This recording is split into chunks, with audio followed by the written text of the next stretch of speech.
You know, at one point someone asked me what my favorite whiskey was, and I had to tell them whatever's in my glass. Welcome to another episode of I Write Stuff. This is episode 2, and today we're going to be talking about the opening page. Now, this is really for all of you people out there that are trying to up your writing game or even up your audiobook game or your audio podcast game or whatever it is. But this is about that oh so crucial and oh so important first page. Some people even just narrow it down to a first paragraph, but I tend to think that most people will give you that first page to kind of really catch their interest. So that first page really has to be something stellar.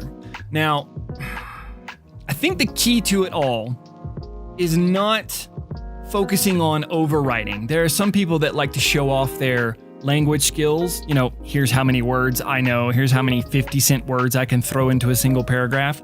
And there are people out there that like that, but the general reader is not blown away by how many fantastical words you might actually know.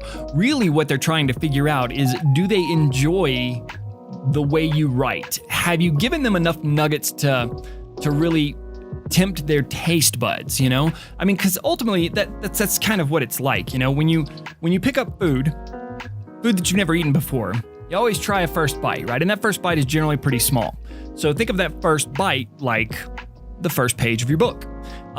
If you don't like it, you will automatically put it down. You may try to swallow that food just to be respectful to those around you, but you're going to do everything you can to not read that book or swallow that bite. And you remember, like when you were in school and someone made you read just like a book you just really couldn't stand, it was literally like choking down food you couldn't stand. So that's kind of why that first page is so important. It really brings a sense of legitimacy to the writer. Now, you're not going to please everybody. There are always going to be people out there that do not like your writing style, no matter how good you are, or no matter how bad you are, honestly. But you really do have to put your best foot forward on that first page. So, let me give you some tips right after I take a sip of this whiskey. Oish, it's got a bite still. Been drinking whiskey for years and it still has a bite. Okay, so the thing that you really want to focus on in that first page is setting up a point of intrigue. I would have to say I really like to go to a center point, a center focal point, and kind of bring you there and then start you over at the center of the story. Because if I give you a page that reads like something like this: Jill had given everything she had left. There was no more gas in the tank. If she funneled even one more drop of her life into Jack, she would be dead. It was necessary, though. This was the craziest situation they had been in to date. The entire cathedral was surrounded, and there was no way out. The duo backed themselves into this corner because they were trying to be better than their addictions. An honest attempt to quell the hunger that gnawed at both of them sent them on this path. It had proved to be nothing more than disastrous. Jack and Jill made their decision to stop running. This would be the final stop on a journey that had carried them from the heart of New Orleans to the eastern seaboard. It would be the last time they would battle with Providence. They always knew their tale would end in tragedy from the beginning. This was supposed to happen like this. They were destined to die here. But the soldiers that surrounded this cathedral had no idea how fucked they really were. Jack was in burn mode, and shit just got real.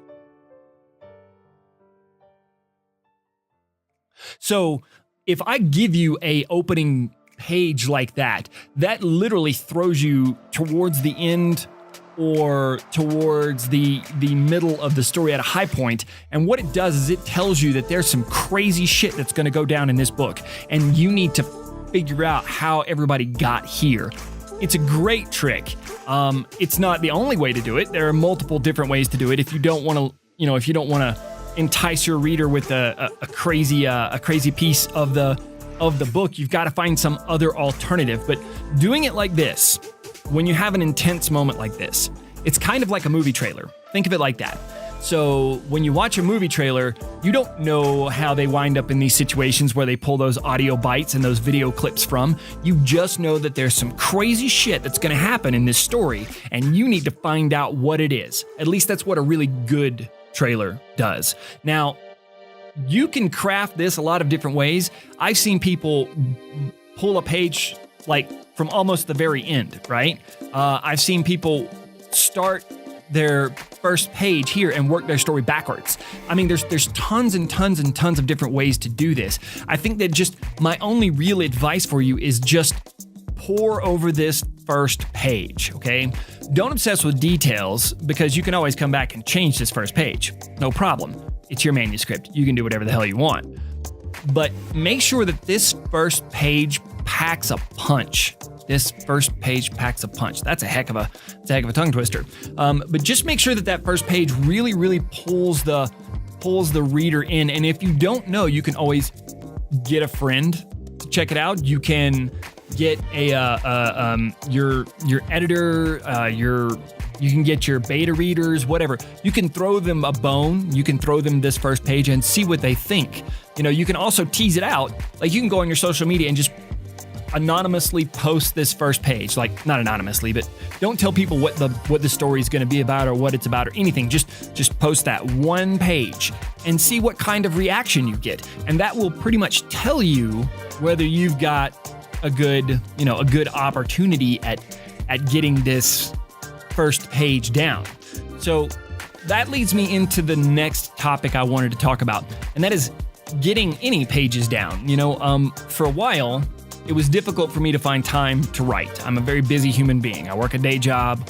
I got a wife and a daughter, and they require time and effort, and that's fine. I love giving them time and effort. They're worth every single drop of it. But I had difficulty finding time to write. And then I really looked into dictation software. So some dictation software, like Dragon Naturally Speaking, is fantastic. Hang on, I need to take another shot of this whiskey.